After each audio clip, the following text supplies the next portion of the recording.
ఈరోజు అందరికీ తెలిసిన విషయం, గౌరవ మహిళా కమిషన్ వారు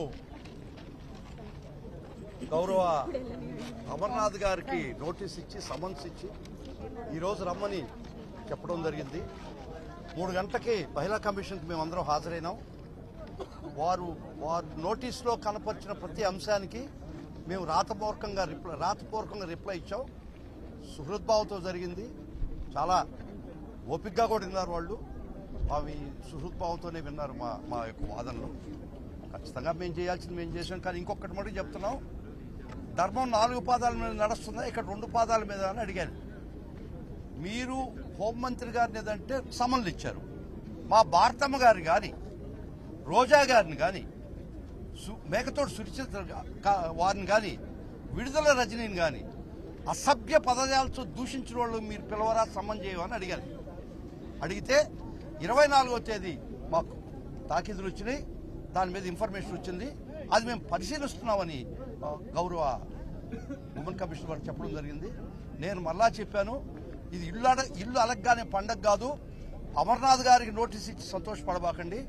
ఈ మా భారతమ్మ గారిని వీళ్ళందరినీ పచ్చి బూతులు మాట్లాడినటువంటి ప్రతి వ్యక్తిని మీరు సమన్ చేసి పిలిపించి మీ చట్టపరంగా చర్యలు తీసుకోమని కూడా కోరడం జరిగింది. వారు దానికి ఒప్పుకోవడం జరిగింది.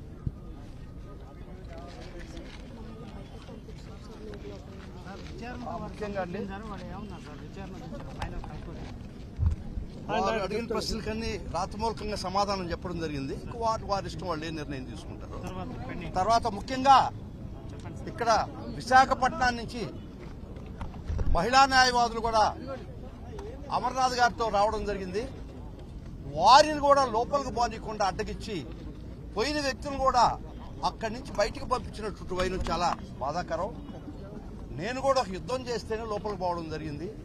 ఇది మిలిటరీ కోర్టు కాదు కదా, ఇది ప్రజా కోర్టు అనిపిస్తుందండి. క్వాజీ జ్యుడిషియల్ అథారిటీ అయినా కూడా మేము వారిచ్చిన నోటీస్కి దానిలోనే నేను వస్తాను, పొన్నవల సుధాకర్ రెడ్డి కూడా నాతో వస్తానని మేము ఆ రోజు చెప్పడం జరిగింది. దానికి అబ్జెక్షన్ చేయలేదు. దురదృష్టవశాత్తు లేడీ అడ్వకేట్స్ అమర్నాథ్ కోసం గారి అహర్నిశలు శ్రమపడి తయారు చేసినటువంటి పేపర్స్ తయారు చేసినటువంటి మహిళా అడ్వకేట్స్ కూడా లోపలికి పోనీయకుండా వాళ్ళు దుర్మార్గంగా ఆపారు. అది చాలా చాలా బాధకం.